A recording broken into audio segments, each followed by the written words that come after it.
Tough to watch.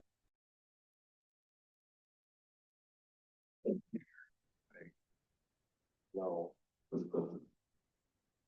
Certainly better than last year. Yeah. Last couple of years have been pretty dry. Yeah. Terribly dry.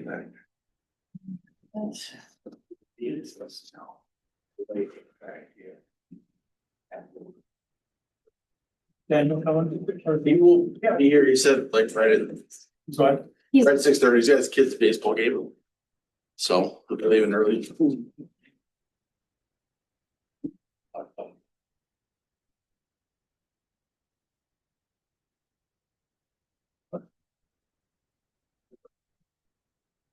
Hi.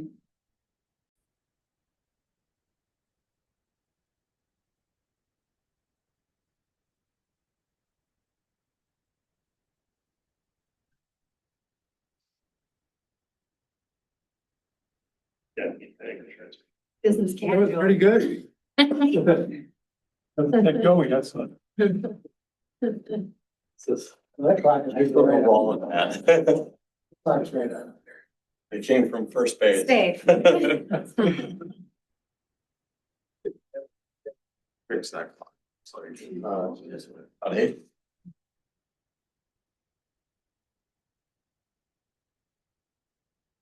Never ready? Roll call? No, let's start the recording. I did. Oh, okay. Didn't hear you say, okay. This is our monthly city council meeting. It's July the 15th. So welcome everybody that's here tonight. So with that, we'll do roll call Mayor, of course. here. Councilor Pendergrass. Here. Councilor Phillips. Here. Councilor Reisdorfer. Here. Councilor Spring. Here. All right. So, first item is approval of our agenda. And, I make the motion to approve the agenda. I'll second that. So we have an amendment that's in the, your paper there to add this to the, water and sewer session. So that will be in, 5. No.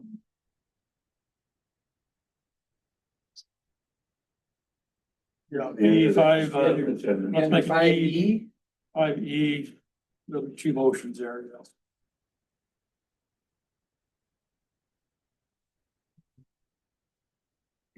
That's gonna be each of the agenda.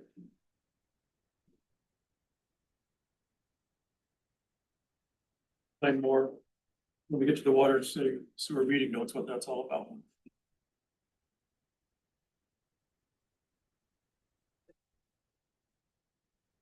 Hearing no other changes, all those in favor of the agenda as approved, as amended, are they saying aye? Aye. Aye, opposed?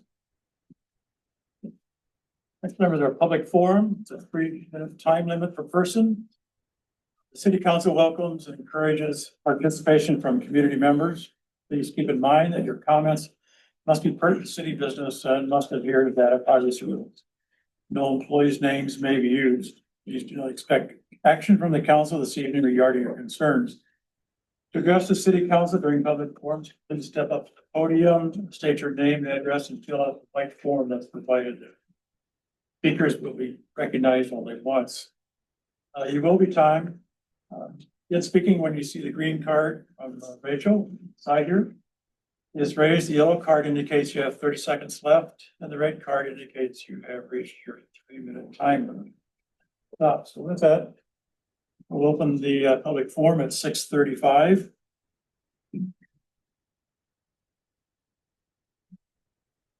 And for those that would like to speak, please step up to the podium.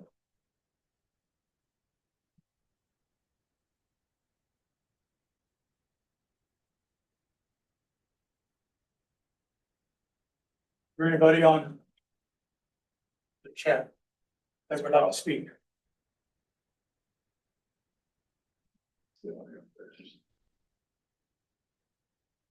AI. Second call for public forum.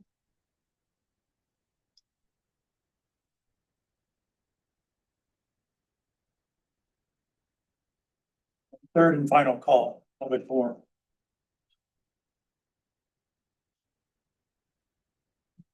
So with that, nobody coming forward, we'll close the public forum at 6:36.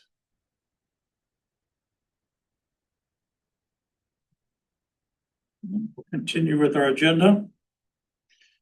There's the June 2025 sheriff report. Sergeant Wren is with us. If you have any questions, or do you have anything to share with us? No, I didn't. Okay.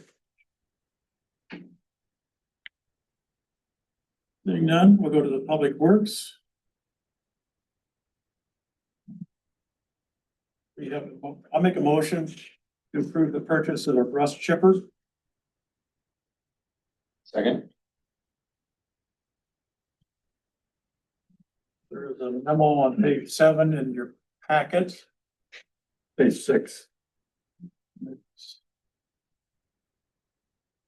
Depends upon which packet you got. So there were so many packets going around and hard to keep track of. Yeah, but, so the memo you see Or is in your,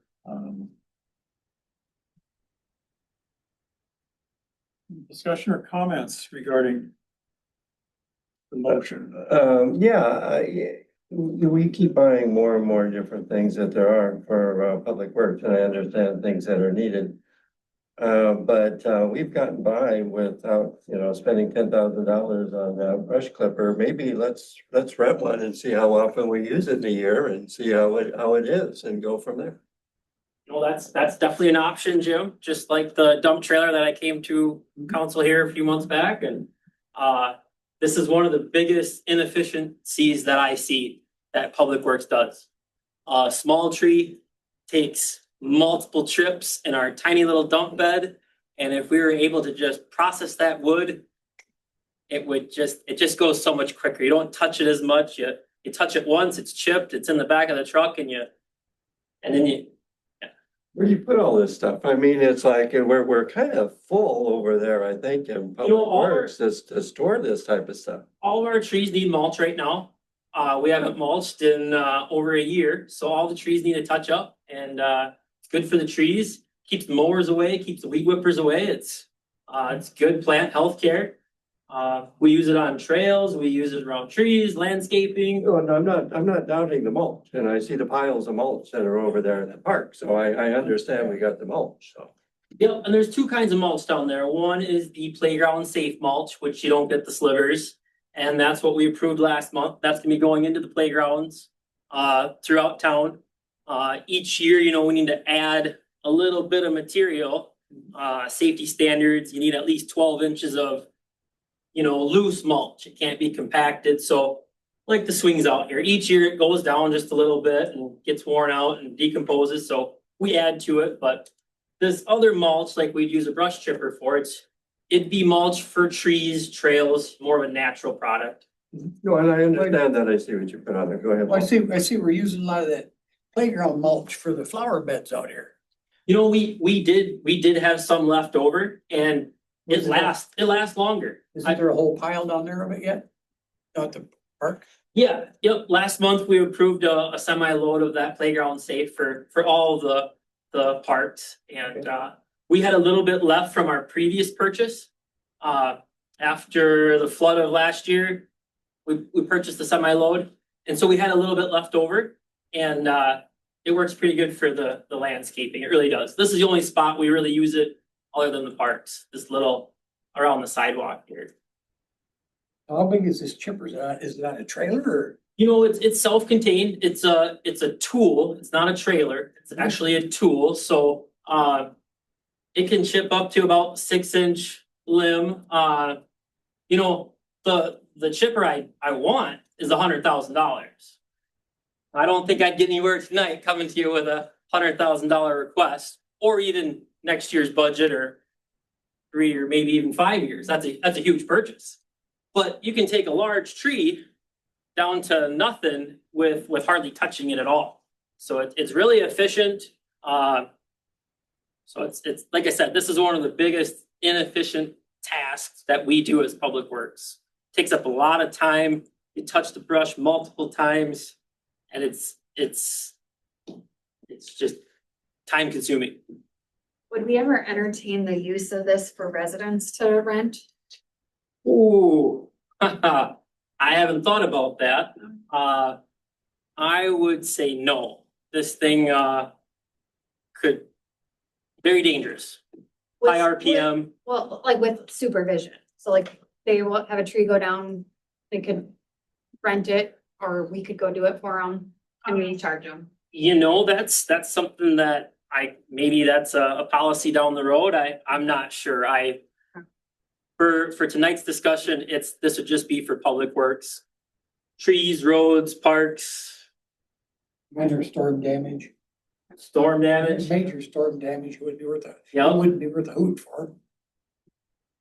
It'd be better for minor damage. It's too small. So like I say, right now, $10,000, this would get us by. It could get us 2, 3, 4, 5 years, right? And I think there's gonna be some good resale because it is a smaller unit.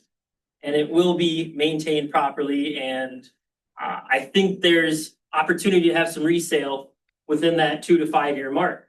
Then we could afford that large one that could handle larger trees, larger projects. I like that. Question if we need the larger one because of the, we contract all the big stuff out anyway, so why would we even entertain that thought? Well, we could do more of that. We could do more tree work in-house versus contracting it. But we need some of that equipment to do that in-house efficiently. So that's my request tonight is 10,000. I see a lot for 20 to 50,000, and I see a lot, at that $100,000 mark. So this would be a used unit. It's not new. So what's, you have some ideas that up to 10,000, so have you seen some on the market already? Yeah, I have. I've spoken with a few individuals with some listed for sale right around that 75 to 8,500. I've seen a couple at 10. So wanted a little wiggle room if we find one that we like or prefer more than the other one. Well, I like the idea of the efficiency.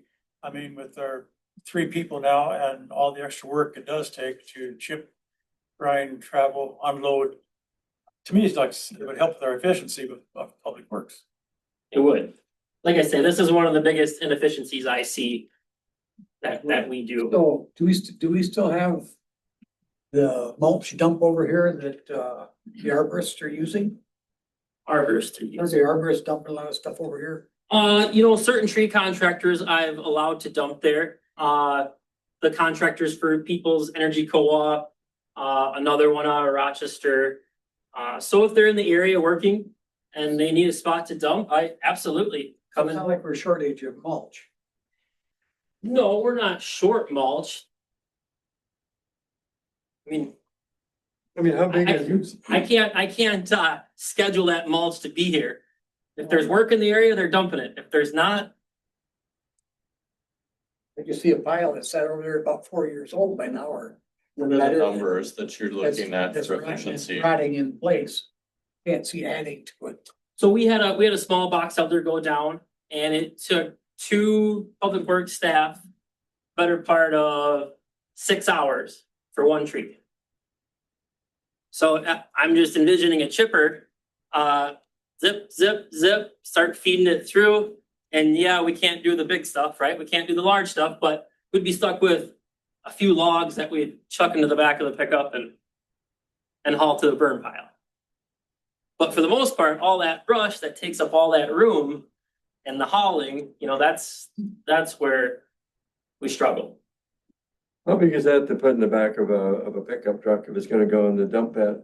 How big is it? It's a trailer, but it's a tool. It's not considered like a licensable vehicle. It's a tool. So where are you gonna put that, if you get it, where are you gonna put it at? Well, the shop's getting smaller every day, so we're gonna have to get efficient with putting things away, and we got a little bit of room at the Orinoco Park garage, and hopefully we can make some more room there. Sounds like maybe the fireworks will be moving out of there, so maybe we can find some space in there for some cold storage. And We had a break-in in that unit too, didn't we, over in that garage? Is it safe to be able to put in there? Well, we're putting stuff in there that's like a snow bucket, a skid loader bucket, something you can't pick up and steal, right? It's large stuff that you need an actual skid loader or payloader to move, so, we're choosing wisely what we put in that park garage. Any other comments? Seeing none, all those in favor of the purchase of up to $10,000, signify by saying aye. Aye, Alright, opposed, Nay. approved. Right. While you're there, Kane, next item is roof replacement insurance claim. Have some folks. Yeah, so we experienced some hail damage. And you can see within my memo, we can get all the shingles replaced at City Hall here for $250 is the deductible. And then $245.17 is the copay for the flashing. And because the flashing is under the shingles, they do have to replace the shingles to replace the flashing.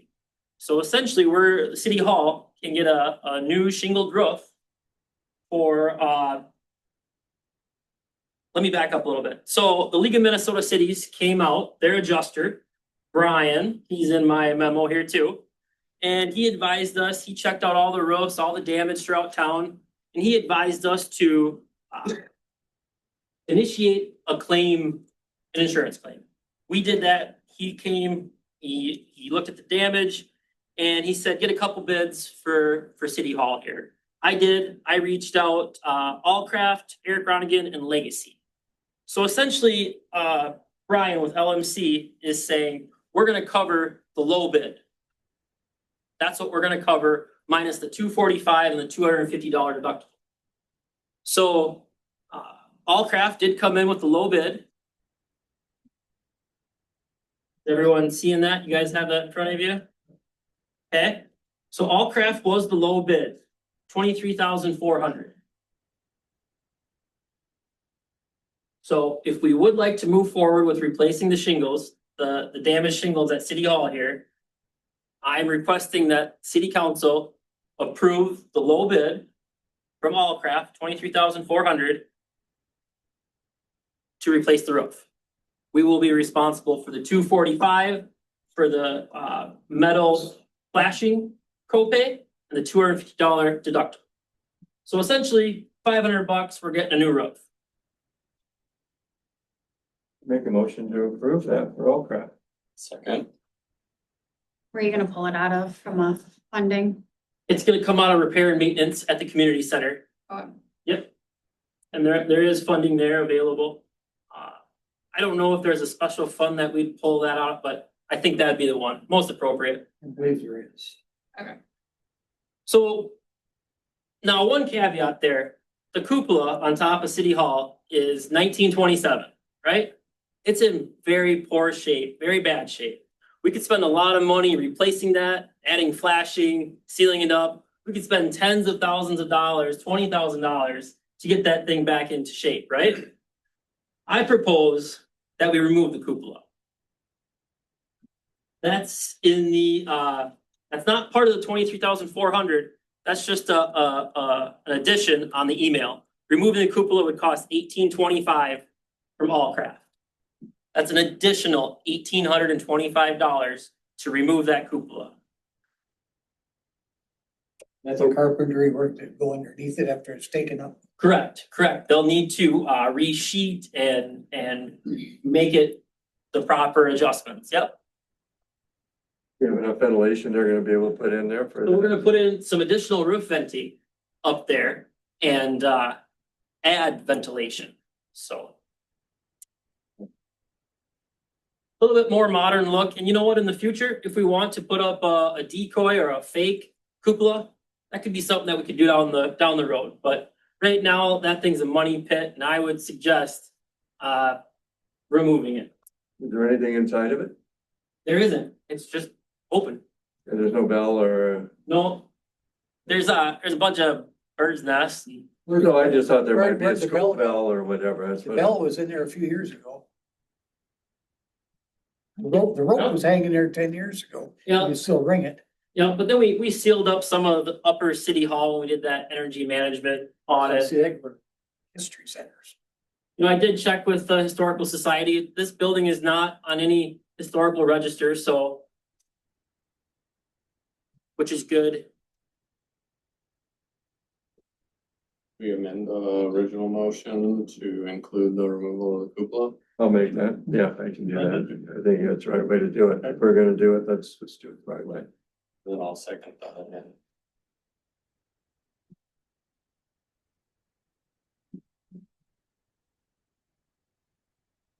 25,225. Should be 25,225. What time frame for doing the work? Hopefully before Gold Rush. Oh, okay. Yeah. We just gotta pick out a color. I don't know if you guys want to decide on that, or maybe we can just match what's there. Maybe I can just make that decision too. I think that executive decision. Got it. Purple. Except his. See what the branding committee wants to do. Well, there we go. So it'll be before next year's Gold Rush. Okay, that's a joke. Don't let you make the decision. Any other comments? Seeing none, all those in favor of the motion for the 25,225 to shingle and renew the cupolas, signify by saying aye. Aye. Opposed? Thank you.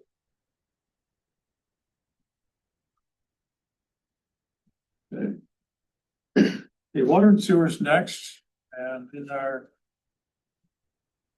are several updates of our from People Services. People Services, our contract, maintenance report, the May chemical or nitrites, phosphorus, and they're all within limits, which is looking good. We have, there's a memo in there for our 326 CIP budget memo. Doesn't require any action. And there's also a memo on July 8th regarding some wastewater, or excuse me, our water, comprehensive water plan. We'll talk about that more in our workshop. We have that, and also there's a stormwater utility. But those plans are cost for Stantec to do those plans. And the workshop will be discussing where the appropriate place for those funds to come from, if it's a CIP or a sewer or water utility funds. So what we do have is a motion. I'll make a motion, we approve the stop construction pay request for, and you were given a copy of that by Rachel, for $100,290.12. The motions are a second. Second. Other comments, Joe? Just that the only remaining payment due to Staub would be for $20,000. I expect that they will have their final pay request at the August council meeting. And that would essentially close out their contract. They have provided all the closeout data documents, or most of them. I think I've got everything at this point, so I'll be reviewing that and put a letter together to both the council and the contractor for probably the August meeting. We need to follow up with anything with PFA or FPCA, the completion No, that they're expecting? not that I'm aware of. I think we've sent them all the documentation that they've requested, and yeah, I take that back. There's gonna be stuff with PFA that we'll follow through on, but nothing that you have to worry about. I'll work with Jason and we'll move that forward.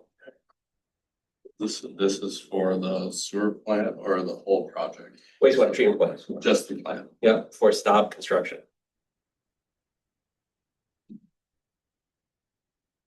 Other comments? And this is, I guess I comment for Joe.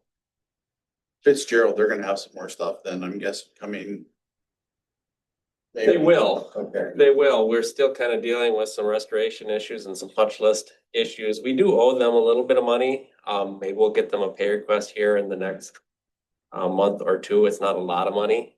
The main thing there is we're waiting for the trip restoration issues to get resolved, as well as a few minor punch list items. We've got a little bit of pavement repairs to also do in a couple spots. So they've got a few items on that list before we'll close out their contract, but I'm hopeful that maybe October, November timeframe, we'll close out their contract. I drew PFA asked me that today, so just wanted to let him know. Yeah. What to expect. For the punch list items, when they're working on, personal property easements, are they notifying the homeowner that they're coming in and doing these at all? Typically not. Okay, I've had a couple of residents request that they be notified in advance. One of them had the reseeding done and would have been more than willing to water, but they didn't know they were coming. So I think if there could be at least a little bit of a heads up where they're at in the project with certain people, it might go a little bit smoother for. So what the contractor did last May, I guess, is they visited every site. And if needed, did some overseeding at that point. So we did visit every site. So we could send out like a blanket email that will be doing that, because we'll probably be doing that again. I don't know if they had a better time frame of like, hey, we're looking at this area on this week, or I don't know if it's something that they do. It was done within a day. But you weren't talking about individual residents either. I think this is the grinder stations that he's, Oh, Daniel's probably referring to. I think you I'm were assuming referring to it. It was somebody's yard that they had been doing in the private property, yeah. Worked on private property. And the guy was on vacation was what there was, and so he didn't get it watered because he didn't know that it was hydroseeded and needed the water. Hydro seeding's hard to miss. Well, he Well, wasn't there. It wasn't there. But either way, I don't know if there's any communication that they can do ahead of time for stuff like that, but if not, then you know, it is what I it think the is. best we can do is probably kind of send out a blanket email to everybody that we have a contact for. So, It's not gonna be everybody that's on that email list though, that is getting work, right? and that in and of itself creates some confusion. You're coming to my house, well, no. No, you just signed up for the email chain 2 years ago. Yeah. Okay. Thank you, Joe. Okay, otherwise, all those in favor? Request six, signify by saying aye. All right. Aye. Opposed? Approved. Next item is the one that was part of our agenda amendment. And this is the request that we received through People Service, who services the Lewiston wastewater treatment plant. So for discussion purposes, I will make a motion to approve accepting Lewiston's Minnesota wastewater treatment, 150 gallons of biosolids at a price of 15 cents per gallon. And in our minutes, in our meeting minutes, I think is on approximately page 34, 36. Something like that. In our July 8th meeting minutes, the bottom of the first page. Actually, that was sent out was on page 34, so it might be 1 or 2 pages off from that number.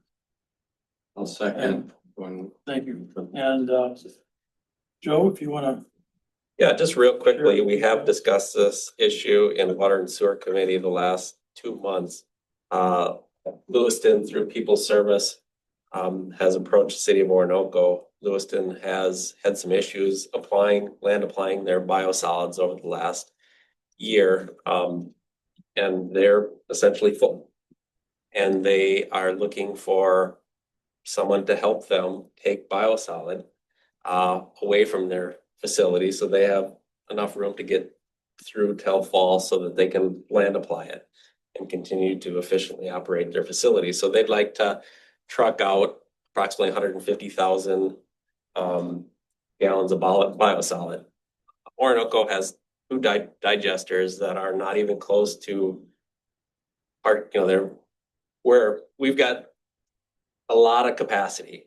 And 150,000 gallons is not gonna really change that. And so the biosolid's been tested, it's ready for a land application. We would simply have to store it, and then process it and land apply it with the biosolid that the city ultimately has, which, could be hauled out next spring, next fall. It'll be a while yet.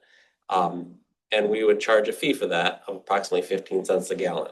And so that 15 cents is frankly it's higher than what we expect the cost to be, but we're also taking on some risk and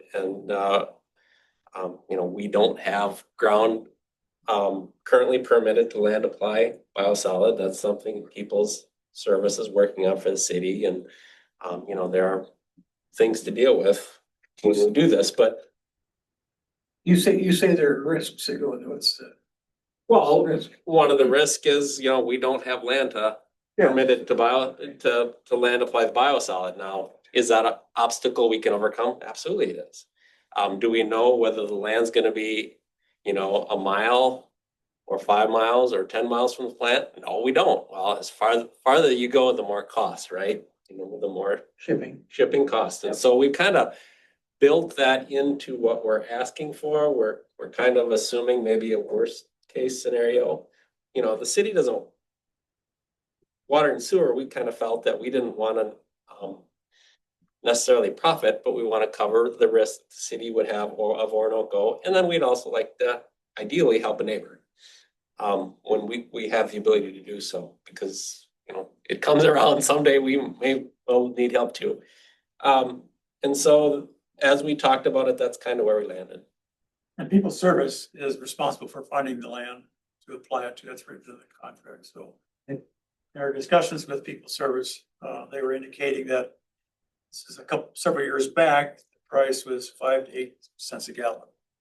And with that 5 to 8 cents, they were projecting about 2 to 3 cents a gallon to apply it. Cost of, or look at what portion of that. So we talked about it on Water and Sewer Committee, and we talked about different figures, but we landed on the 15 cents per gallon.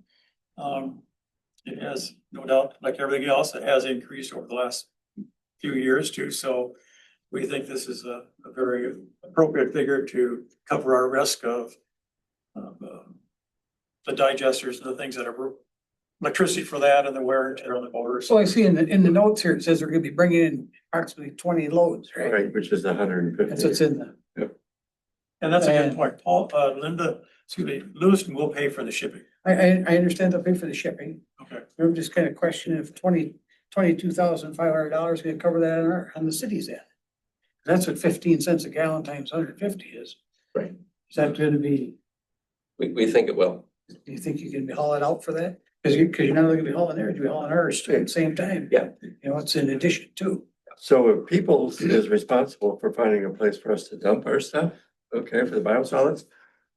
It seems that there's an issue on finding places that are taking it, because if Lewiston's got a problem with it and Peoples can't find the places to Well, dump that. It's the time of year. They'll only be dumped in the fall or the spring. Usually supplied in the spring or fall after the crop. Okay. I'm just trying to make sure we're not getting caught into a situation where we won't be able to find, places for us to be able to do it that same way. And It sounded to us like it was kind of a coordination issue between the folks that were land applying it and the property owner.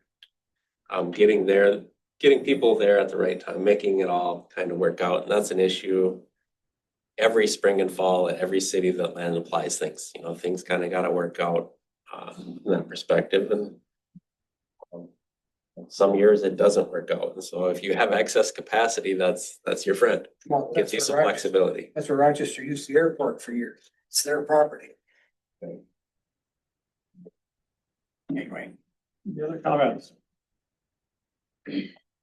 Once it's permitted, are we able to use that again in the future? Is this like, No, the ground stays permitted for, I think it's 5 years. The biggest thing is finding a, property owner that wants to partner with you. Obviously they get essentially fertilizer land applied on their cropland. But And it does have to go through an MPCA process. yeah, there's You can't pick any. soil farmer, it has to testing be- and biosolids certified. testing and permitting and lots of documentation that goes with it, but it's done all the time. We pay the farmer then, or they just get free? Usually not, no. So there's not a cost for, Any other comments? Seeing none, all those in favor signify by saying aye. Aye, oppose? Approved?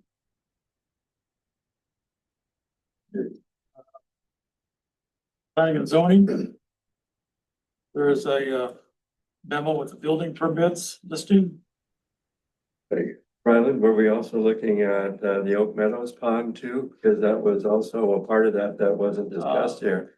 Yes, we did discuss it, and we went back to Oak Meadows with a series of questions about the testing and the metering, and so we're gonna talk about that at our July or August meeting. Okay, so We it's would not have in those this. questions. Yeah, okay. I just want to make sure we didn't bypass that, so.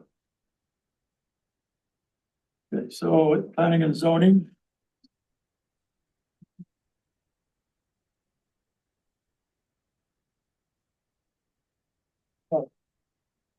Jim, would you wanna, well, let's see. This is in regards to the Cedar Woodlands or Pine Southwest conditional use permit, and there's another motion for the preliminary plat. So before we get into, I'd like to have Bill Toington, Yeah. the engineer, come forward. But Stantec up there also as well. Okay, Yes, hi, I'm sorry. I'm Erin Purdue and I'm ready to give the planning report when you're ready for it. Well, thank you. I just want to make sure everybody knew you were up there. Okay, so. Thank you. You want to go first, Bill? it's entirely up to the council. Okay, why don't you go ahead and go first and give the overview of what's going on and. You want us to go through the little slide presentation? I think that would be good, so it goes into the record of everything that there is here. So we have a electronic one. I don't know if we can hook up into your system or we can do a handout to her. I think you can hook up. I think Daniel's getting pretty good at this. He is, yeah, I appreciate the help.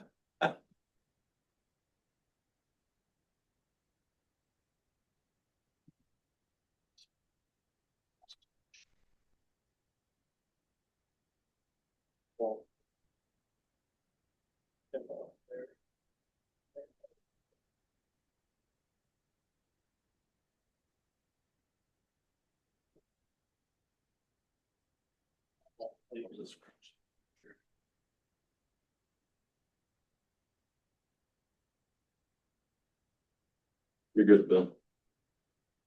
Ready? Yep. So Mayor and members of the council, for the record, I'm Bill Twins of WC Massey Engineering and I'm speaking on behalf of the owner developer Pine Southwest, regards to their planned unit development and their preliminary plat that they submitted, back in June, I think it was the 17th. In attendance with me this evening is the owner developer, Dragon Kosick, and then Ryan, who's an engineer with WSE. Just have a few slides to go through. I'd like to show you the same presentation we did at the planning commission. It was exactly the same. And then just review the two recommendations made by the planning commission for approval of both applications. So the first one I have is just basically the site vicinity. And I wanted to mention that we had a pre-development meeting on May 28th of this year with the city administrator, planners, and engineers from Stantec and the mayor. The purpose of that meeting was to chart a route that we would need to follow moving forward with the development with the Cedar Woodlands third condos. In addition, we conducted a second informational meeting with the neighbors on June 30th of this year. Presented basically the same plan you see here with, you can see this was the original layout. That has been modified a little bit. I just want to run through a couple things, so. We have still have 56 condo units on a little over 13 acres, so we're under 4 units an acre, which fits with your land use plan and zoning code of being between 1 and 4.5, so we're about 3.95. We had a pedestrian trail along the westerly boundary per your land use plan. We had a central storm sewer treatment facility, you can see that in the blue. And we had 5 access connections to Cedar Point Road. So since this original layout was completed, the next slide will show you how we modified this. And the modifications were we reduced the access drives to Cedar Point Road to 3. We specifically removed the very southeast corner one since it was directed directly into a neighbor's home. So to cut down on the headlight glare and noise, we took that one out along with one other one. We added additional remote parking or satellite parking as they call it, which adds visitor parking and just additional parking for neighbors that are going to be living there. We upsized the private roadways to 28 foot of bituminous and concrete curb and gutter. So from the face of curb to face of curb, we're approximately 32 feet wide. And there has been a concern about fire department's accessibility. And under the state code, and I have I'll mention here in a minute, under section D 103.6.2 of the Minnesota Fire Code, for roadways that are over 26 feet in width and 32 feet wide, they're accessible for all emergency vehicles and fire apparatus, including aerial apparatus, as long as there's parking on only one side of the street. You can't have parking on both, but you could have parking on one. We haven't decided whether there's going to be any parking allowed on the street yet, but we do meet the state fire codes, section D 103.6.2 for the roadway width. We did add a dog park to the area, to this plan up there in the north of the stormwater plan. We had a 5-foot sidewalk running from the northwest corner over by Two Sisters, all the way around over to the above there. And I'm going to talk about a change in that in just a minute. We also, if you remember the first plan had trash compactors down in the south, we removed those. We're going to go with individual garbage pickup at each of the units. And then we have still considering 3 phases. Market demand is going to tell us for sure that phase 1 would be the westerly buildings, as we always had planned for that. For every meeting we had with the neighborhood, every meeting we had with the city, that's always been our phase 1.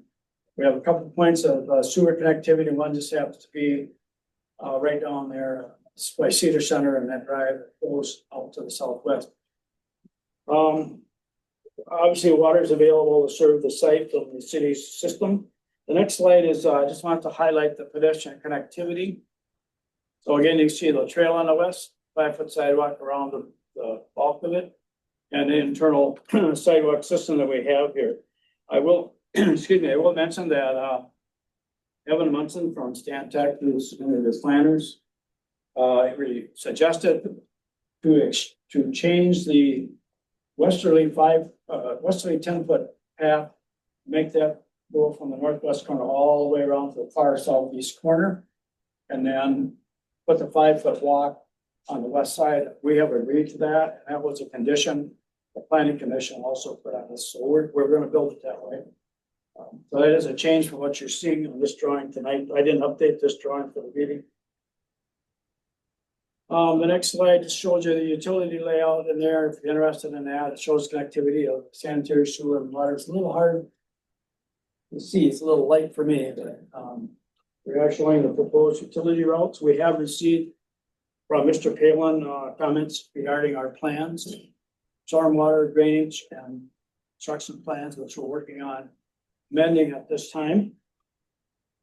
And then staff report recommended approval, particularly because it meets the criteria for multifamily residential densities. It's also consistent with the other criteria for approval of a PUD.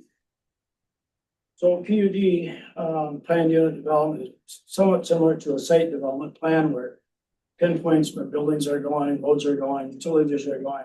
So it's a more finite definition of what's going to happen on the site. We have to follow that. There will be a final PUD plan submitted that shows all of the changes and meeting the conditions of the planning commission. The planning staff recommended, the planning commission approved. So the last one is the preliminary plat. And if you recall, there were two outlets, A and C, previously platted with Cedar Woodlands. We are combining those, just one lot, one big lot. And by doing that, this becomes buildable because your code says we can't build outlets. So this is now an actual platted lot and block. Once we get the final plat submitted along with the final PUD plan. Real quickly, so I don't take all your time here tonight. Again, staff summary, staff is recommending approval. And the planning commission approved the preliminary plat with 6 conditions. They are on pages 60 and 61 of your packet. The resolution states the findings of fact for approval, and in addition to the 8 conditions, they have 2 conditions. And those 2 conditions are really that I need to give you a lighting plan and I need to give you a landscape plan. So pages, they're on the page I have, the 60 and 60. For the PUD, the resolution is found on page 62 and 63. There were 8 conditions, 6 recommended by your city planner, and the 2 that were added again were lighting plan and landscape plan. And those will be submitted collectively to the final PUD. I wanted to mention that after action by the planning commission, we were meeting some of the neighbors in the entryway out here. There were a couple who had some concerns about wanting to review the landscape plan and the lighting plan, make sure that it wasn't intrusive to their properties to the east. They're on the very southeast corner, and Reagan has indicated to them that he will take extra measures to take care of screening lighting and adding landscape photos. He's going to be meeting with those folks later. So again, planning commission recommended approval of 8 conditions for both items, and also changing the 8-foot wide path to the long, I don't know how to explain it, all along Cedar Point and then along Cedar Center going over 5-foot sidewalk. Any questions you may have? Through it kind of fast. I have one question about what you just mentioned. So the along Cedar Drive, the big loop that goes around the whole outside edge of it, is that a bituminous 5-foot path or is that concrete? That would be the 10-foot wide bituminous path, which is conducive to bicycles and biking and so forth, and walking at the same time. That 10-foot width gives you enough room for racks in between the bikes and people. That's bituminous? Bituminous? Yes, it is bituminous. Most of the paths that we do are bituminous. And then on Cedar Avenue, that's concrete sidewalk? Yes, that was the recommendation. So, well, we had it that way, and it was concurrence with your plan. That concrete, is that gonna be 5-foot or 8-foot, Bill? Be 5 foot. 5 foot wide is pretty standard for most residential subdivisions, and unless you had an ordinance that was asking for something wider, 5 foot gets you pass. And the sidewalks that you identified with the red lines? Yes, go back to the slide, please. Yeah, so we have, if you look at this on the west side, Cedar Center, the red, that's a 5 foot Right, okay. block, and then all the way around. Which it doesn't show on this drawing, I didn't update it, but we're going all the way to the southeast corner of the property with a bituminous path. The sidewalks around the buildings Yes, is 5 foot then too? yeah, that's just, interstate relationships that get you connectivity between unit to unit. And particularly with the type of project we have here, you probably have a number of elderly people, it's always good to have dedicated walkways for them to get through the system. Does anybody else have any comments or questions? No pickleball courts, yeah. Sure. Do you remember the reason that the exit was removed by the draining pond? What was the reasoning for that I'm one? sorry, I didn't hear that. This entry point, why was that removed originally? Do you remember why that was removed? We truncated that basically because, again, it was directing into some people's homes across the street. Okay. We, I think it'd be good to keep it away from the pond also as well, because that would be open access to, I think, anybody around there to get into that. Yeah, so Joe, I think you had mentioned briefly, and I don't know that we gave you much time to elaborate, but you had said that that could be a public safety issue, removing that access point. Is that? No, I don't have any problem with the access point. No, I think we talked about public safety in regards to the pond To the pond, okay. and the aquatic bench that would be incorporated into the pond and I did typically not fencing those. Yeah, so, chair of planning and zoning, but I did have somebody ask me afterwards, out of all of the different roads going through, that one that goes next to the pond, when they were looking at it, the concern somebody had was if you bought one of those on the one end, could, ambulances, fire trucks get through, because it looks like you'd have to go into the development and then turn, and there's no direct road to the outside for that one particular lane. All the other lanes appeared to have some type of road, and I'd have to go back and look. I don't have it back. But so would it be reasonable to keep that closed to the public, but put a access point, like a grass access point into it for emergency use only? So, and would that be necessary? So if a fire truck was blocking one side and an ambulance needed to come in, they could go across without having to go through that ditch or move the fire trucks around. So I just wanted to bring that up for discussion, is to potentially bring that as a grass access point, but still keep it closed. So a couple thoughts on that. First, the roadways are 32 feet face to face, and so that would allow ambulance to potentially get by a fire truck, assuming that the fire truck's not just parked in the middle of the road. Curb out there probably be surmountable too. sorry. Surmountable curb out there as well, so that would provide some flexibility. And in terms of the grass access, that would be viable. Pros and cons with that. Winter, it's not gonna be plowed, so half the year, you're not gonna know it's there. And the other part of it is people figure out that it's there, start driving through there. Sure. And then it becomes a bigger issue. It becomes a bigger issue. So to me, you have 12 units in total on that private street. It does have a hammerhead turnaround at the end. Neat driveway too. Yeah, and every one of them has a driveway too. It doesn't strike me as an issue. We have one of the fire guys here. Johan, do you have any issues with that? With not having it go through? Yeah, we're just the way it is right now for that access point. So you're gonna be fine with fire, with our responders to be able to get in there. All equipment has a maximum of 102 inches wide, so. Yeah, I mean, it's a good point, That's what we- Daniel, but I think we're, Discussion. yeah, I think we're in good shape I think for it's doing it. good. And I do think we had a little pushback from some of the folks on the opposite side of the road, Right. with headlights and different accesses and public safeties, and it's another conflict point with the pathway and, You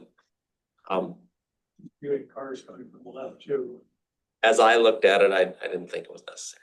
Okay, that's absolutely perfectly good explanation. I just wanted to bring it up for discussion. Absolutely, good points. Anything else that, commission on? I don't believe so. Thank you, Bill. Thank you. Anything you want? Resolutions? We'll do, the findings of facts and is it Aaron, did I get you right on that one? Yes, thank you. Yes, I can be brief because I think the applicant gave a really good overview of the project. In terms of actions before you tonight, you've got a planned unit development set of requirements and criteria. Planned unit developments, or PUDs, are approved via a conditional use permit in your city. And so the first action would be to approve the conditional use permit for the planned unit development. So a CUP for the PUD. Looking at the PUD requirements that you have on the books, we felt that the design of the site met those requirements. With regard to conditional use permit requirements, those are the same ones that you look at with any conditional use that comes before you. We felt that, again, the design of the site met those criteria. In particular, as the applicant mentioned, the proposed density adheres to your comprehensive plan, and the buildings and the lots as proposed meet the dimensional requirements of the R2 zoning district. There were a couple of conditions that the applicant mentioned that were recommended by staff and the Planning Commission. Again, largely related to engineering conditions. The other one being the swapping of that sidewalk and the trail as the applicant described. One additional point I would make is that for the subdivision and the development that's proposed, there would be a parkland dedication that's required. You can either require land or a fee in lieu of the actual land. Our recommendation and the Planning Commission's recommendation is to collect a fee. Your ordinance requires 10% of the fair market assessed value of the site as it sits now, which would mean a park dedication fee of a little over $80,000. One point for your consideration is that if the applicant swaps the sidewalk for that longer bituminous trail, you could consider the cost of that trail to offset some of that $80,000 amount. That's something that you could consider. The park dedication fee doesn't have to be finalized tonight. That can be finalized prior to the final plat approval. So just something for your consideration. But yes, overall, the recommendation from staff and the Planning Commission was approval of the CUP for the PUD with those conditions as outlined in your resolutions and also approval of the preliminary plat.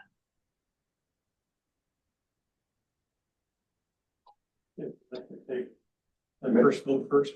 Yeah, I make a motion to approve the conditional use permit that there is for this. So. No, which one is that? But I don't know what number it actually is off of that. 15. In our memo, it's number in your. You got it on that? Okay, I was That looking handout. back at what I got for the printout. That wasn't on there, so. CUP. Is that the one with parkland dedication money in it? No, that'll be done when the development agreement is agreed to. They'll come back when the development agreement is proposed. Right, but it's in here. That number is in here. That number's in here for 80,000.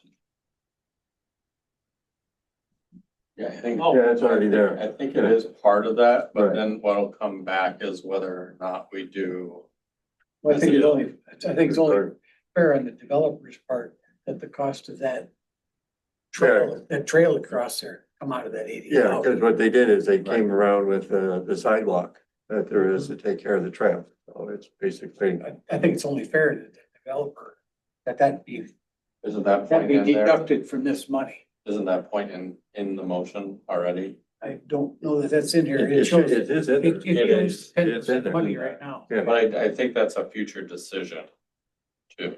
As That's our future decision. That's to not, how it's broke that's up. how it's broken up. And we've been talking at Parks and Trails of making that a standard to bring it back. So any new development, there is a park dedication fee because we have enough parks. We just don't have enough money to keep them updated and we have lots of projects that we would like to do. So, Don't need more acres of. yeah, we don't need Right. more parks. We need some money to enhance. Mhm. So just for clarification, that 80,000 is in the other resolution. That's in the preliminary plat The revenue. PUD, yeah. Okay. That should, The CUP is, does not have that 80,000. Right, so, So right now, we're just voting on the motion is for the, CUP PUD, which does not have the parkland. I made a motion. Do I have a second? Paul did. Did you second it? No, I didn't second. I did. Jim made it. Marie, thank you. You seconded her.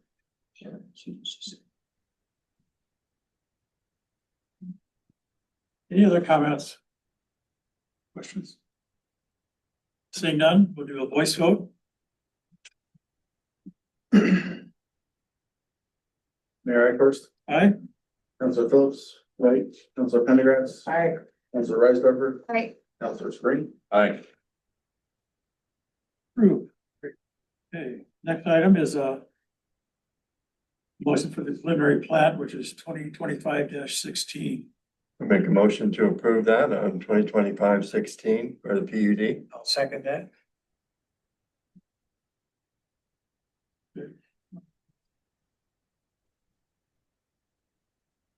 Any other questions?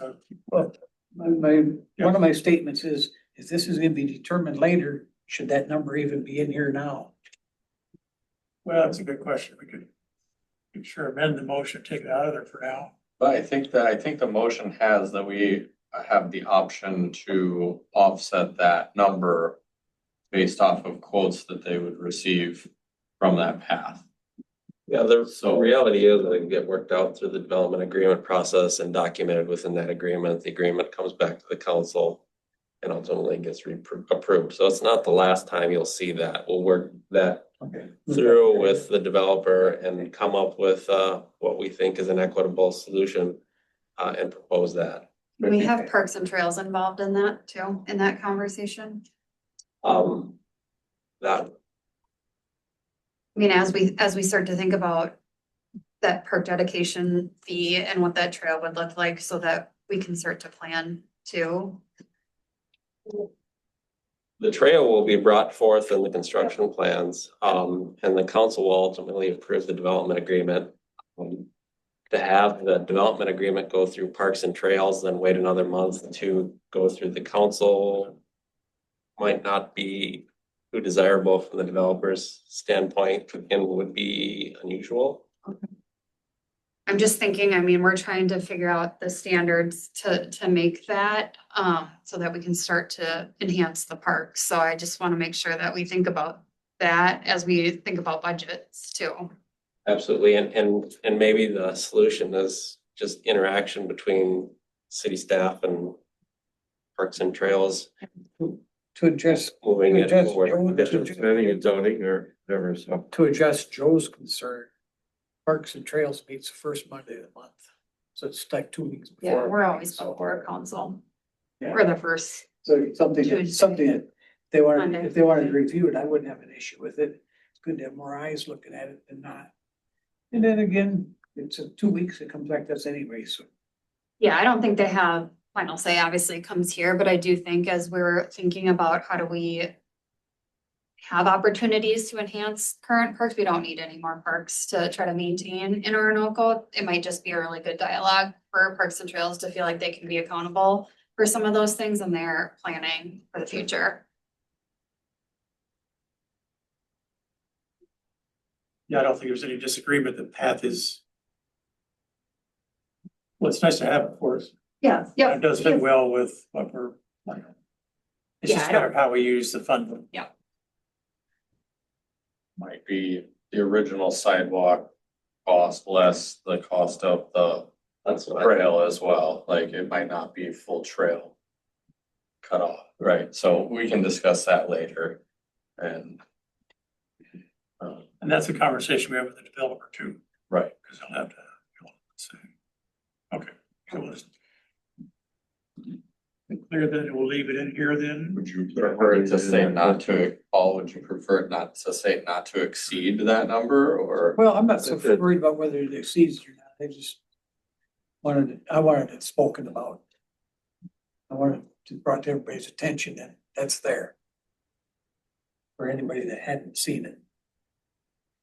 The $80,000 is, that's the figure, that's the 10%. Correct. So we're not arguing that. It's just No, I'm not arguing, I'm not arguing.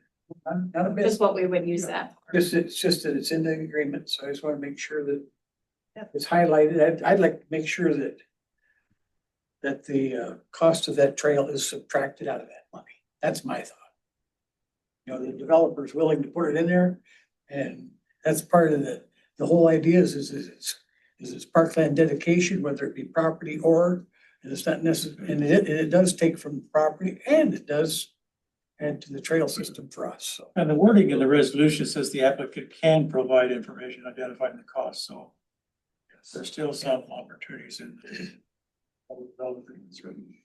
And Paul, I think we'll put that in the development agreement, so you guys will all see that before, so it'll get worked out in there and we'll have it finalized there for sure. I understand that. Yep. Other comments? Good discussion? See at the voice vote? Mayor Icarus, Aye. Councilor Phillips, Aye. Councilor Pendergrass, Councilor Risedorfer, Aye. Councilor Spring. Aye. Approved. Thank you. Thank you. Thank you, Bill. Reagan. Thank you. Ryan. Good job. I think we're gonna be a great addition to the city. Absolutely. And listening to the residents as well. All right, fire department? Oh. Do we have a vote in the motion? Okay, 95. 396.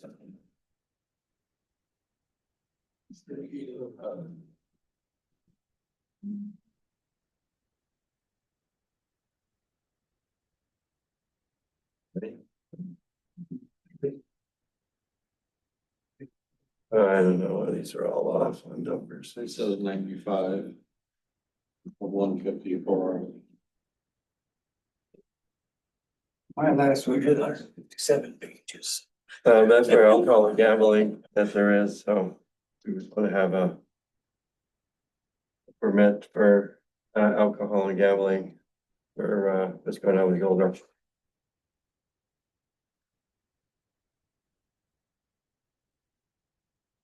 I'll make a motion to approve that. Where's the quote at? I think Let's see to the back. it's- Oh, you're looking at your liquor license? Yeah, Gold Rush? that's what, yeah, I mean, I'm trying to figure out where, I mean, my numbering is off from everybody else's too. so. Are you doing the turnout gear? Turnout here, yeah. Okay, where's, what's the turnout here? Yeah, there's a quote for 3,800 for some turnout I gear. didn't get that What one. page is that? I'm using I didn't get our that one. diligence, so I clicked right to it. So it's page 1. But there's, let's see. My page is 95 for that Fire Safety USA quote. You got something I don't have, but go ahead with that then, so. I make a motion to approve that, to turn out, Second. yeah. It's just kind of a mess on that list. Jim. Second, I did. Daniel.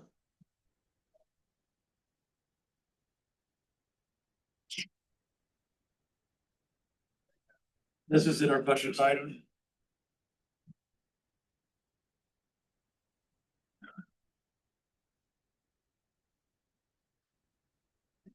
Johan, was this budgeted for this 38 or this is, yeah?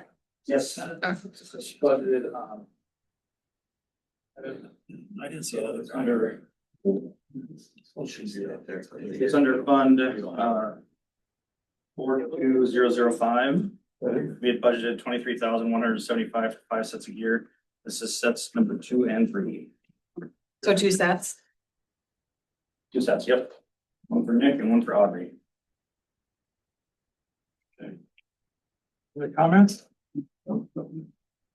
Seeing none, all those in favor, signify by saying aye. Aye. Approved. There is a comment, ETA is next, there's a customer service, cost security agreement for the Mooney Lodge properties on What are they building over? crossing. What are they building over there? I believe it's a retail, electric retail storage. Mm-mm. No, for the people's, No, this is, it's a multifamily. no, this is, the, across from Casey's there. In Casey's. Yeah. Oh, Energy Lane. that's a electric. Electric contractor. Yeah, it's like a showroom warehouse type multi-use facility. So if you think of like a Slumberland, that they've got stuff they'll sell up front and they have storage in the back for electric. This is the Looney Lodge thing. Yeah. Yeah, evidently, yeah. So.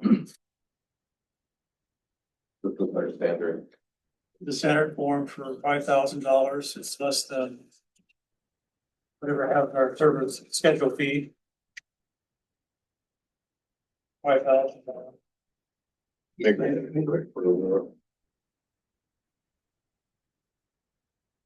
TLS company is the contractor.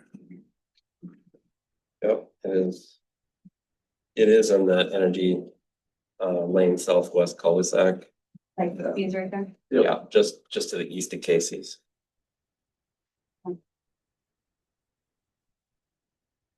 I made a motion to approve the cost security agreement. Second, Jim? second.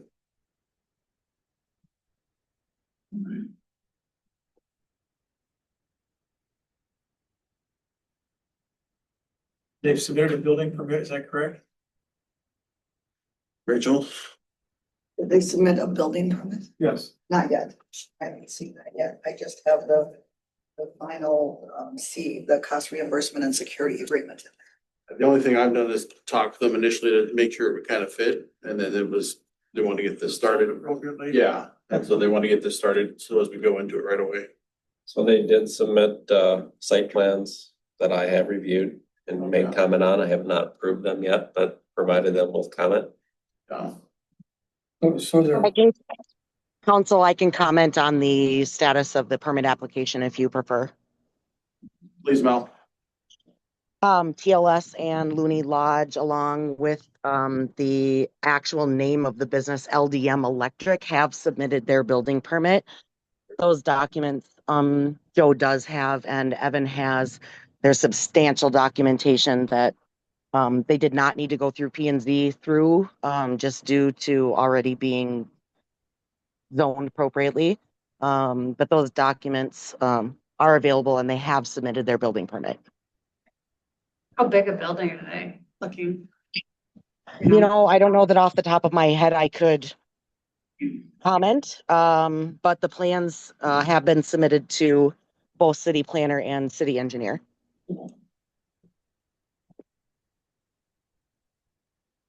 They look at the building height. Yes. Okay. Yeah.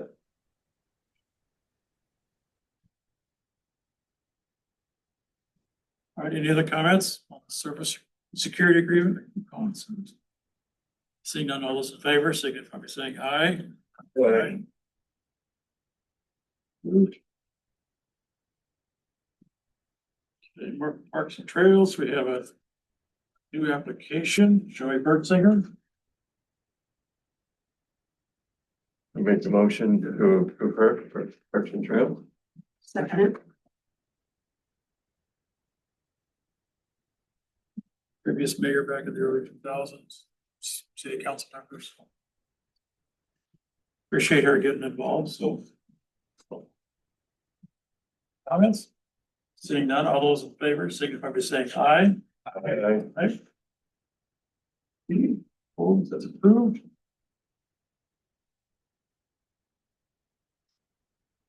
Yes, Kate. Pickleball. Pickleball. Let's talk about something fun. Pickleball. Favorite subject. Pickleball. Pickleball. Pickleball. Joe, we'll talk later about pickleball. So I got a quote from Durst to seal coat the basketball court out here and paint some new lines for basketball and pickleball. So that's what you see in front of you.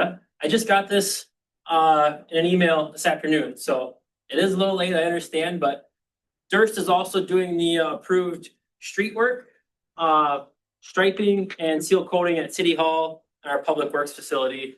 Some patching, Lake Shady Avenue, if anyone drives on that. So I would request council to move forward with this bid from Durst to get pickleball up here at City Hall and seal coat the court and touch up the basketball lines as well. We get them to do the River Park court too. Say that? Can we get them to do the River Park court too? We sure could. We can stripe wherever. We talked about that at Parks and Trails, and because it floods, weren't sure if it was the best location for pickleball up here. It makes sense. I think we could get there's no parking down there either. I think here we have plethora of parking, so we kind of talked about the prime location for this, and we thought up here would be probably better since that court floods and it's gonna need some maintenance. So this would be 3 full courts, Tournaments. Gold Rush. Absolutely. People can still use River Park pickleball. Yeah, the way it's yeah, operating. absolutely. Just that You'd have to bring it's your got a own. pump in it, right? Yeah. Yep. Does this cost include all three of them? They just here. It's just. so- Just here, 3 pickleball courts painted here. Here. Yep. So the pickleball lines will be a certain color and the basketball lines will be another color, so. So you're not colorblind playing pickleball. All lines would be green, aren't they? And it's not nets, right? This is just A what? nets. No nets. This is just the surface. Nets to come. There's 100 options when it comes to nets. We can get stuff that's driveway grade, I call it, something you take out once in a while in your own driveway. And we can get permanent stuff that is, thousands of dollars. So we'll see how the rest of the parks and recreation budget kind of plays out here, but maybe parks and trails will have a say on that, what kind of equipment we'd like to see, and hopefully stuff that's somewhat permanent, but easily movable too, in case you do want to play basketball, so. We did a perk audit survey and we had a lot of comments about pickleball.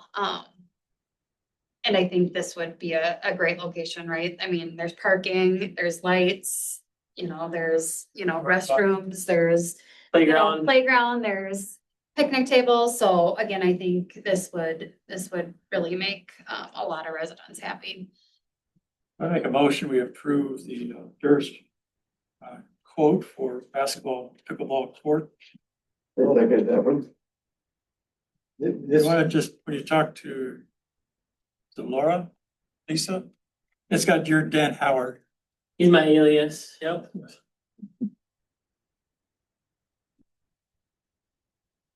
For those people that know Dan Howard, he retired. He worked at Cannon Falls for several years. He retired, moved up north. Yeah, he was here for a while. That- He was here for a while. Yeah. Any other comments? We have budget in this to cover this. Stuff in budget. We do. Recreation. There's money in Parks and Rec right now. As long as it's in the budget, I guess we don't swing that. Any other comments? I think it'll be a great ad and. I think a lot of you down for that.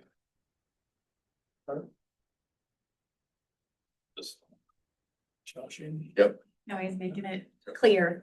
There, it's Parks and Trails, not Parks and Rec, but we are moving towards rec. In the There's budget, money in the budget. for in the this, budget, yes. it's Park and Rec, in the committee, it's Parks and Trails, so maybe we can align those here for 2026.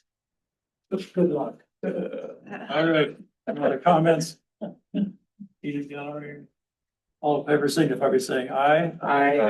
So a quick update with that, Durst is potentially gonna be here Thursday, weather dependent, to seal coat City Hall, Public Works Shop, and now this is another opportunity for them, so.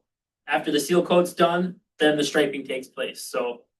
Just a update there. Thank you. And I made a sketch of all the black marks for Gold Rush, so.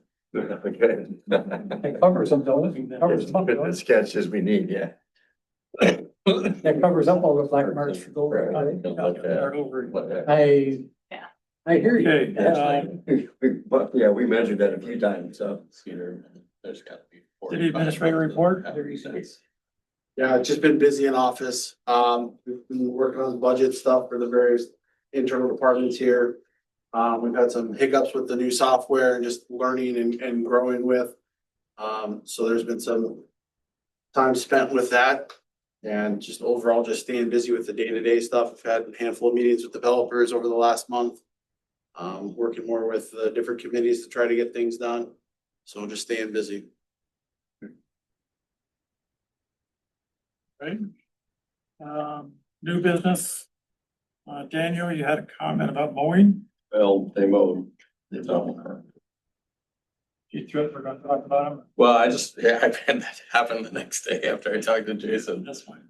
No, the other mowing that I think that I wanted to have a discussion about is, do we want to approach the township and see if they'll mow Minnesota Avenue before Gold Rush? Or if that's something that maybe if they're not gonna, if they don't wanna work with us and do it the one time, then maybe we do it. I would almost, it's one of those things that we've done it in the past and we shouldn't be taking care of township. Right. They should be doing it, so I think that we should turn around and get a hold of township. And do that, or we'll bill them. If we're gonna do it that way, then we'll send. But I don't know what their code is because I do think they've come out, mowed around the signs, so all the signs are still visible. So somebody's still mowing. I don't know if the DOT, I saw them do that yesterday. I don't know that. Oh, yeah, I don't know who's doing it either. I just think that if we say, hey, before Gold Rush, if it's possible to mow that strip. I think, I don't know that we need to threaten them with anything and. Oh, no, it wasn't a threat. It might not was be in just- their code to keep their grass at any certain height, right? No. But if they can enforce either the landowners mowing it or if they've got somebody come through, cause I noticed down 100th, they've mowed a good, That's county road. but is that county that's coming through and mowing then? County, Okay. the county will one or two passes long. So I don't know if we want to reach out to township or if we want to reach out to whoever would normally should be responsible for that, not necessarily us. That was just a comment that. I can reach out to the supervisors. If that's okay with Jason, or do you want to? I'll take care of it. Next time is liquor license. I make a motion, we approve the liquor license. This is for the Gas and Go. Is there a second? So did it get sold? No, Did it get sold? Yes. It's okay. I don't really got. Somebody bought gas and go, that's why. I said Oh, liquor okay, that's license. their name on it. Yep, they got sold, which is why they're applying for a new license for them. Daniel, you seconded it. I seconded it. Jim, thank you.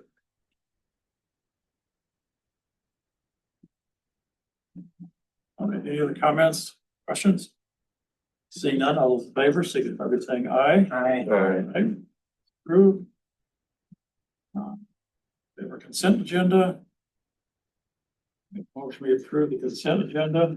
There are a couple of different things I'd like to make comments on, if I Well, can. we should have brought that out with the agenda, so that's why we've done it in the past, so. All right. Was there a second? Second.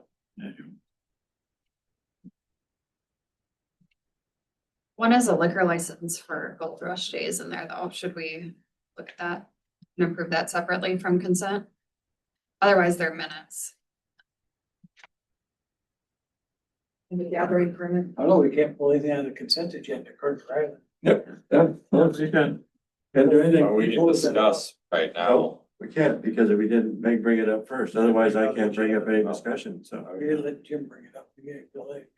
He didn't feel that anything else bring anything up either. So. Yeah, we need to, if anything needs to be discussed, it needs to be brought out at the beginning of the meeting to pull it out of the consent agenda so we can discuss it. Good. Sitting, all those in favor signify by saying aye. Aye, Opposed? I approve it.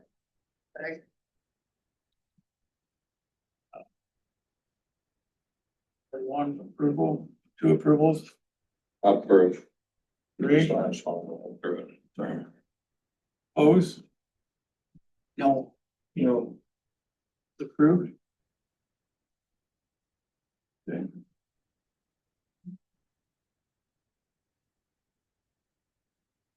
Financials is a summary sheet there and also bank forms and one of our gold bonds.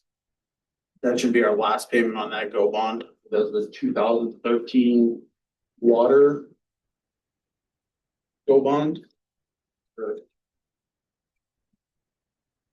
That's not right, 2013. 2010. 9 or 10. So the 2013 A municipal is for water. I know it's the last payment. I was talking with Mike Bubani about it. That's the last payment, which is why it's so low. So, and it's just interest. The principal's been paid off, so this will be the last payment.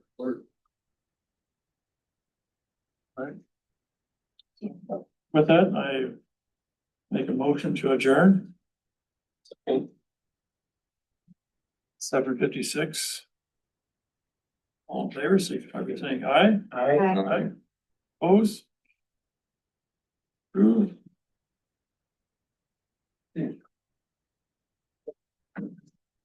All right, thank you. thank you.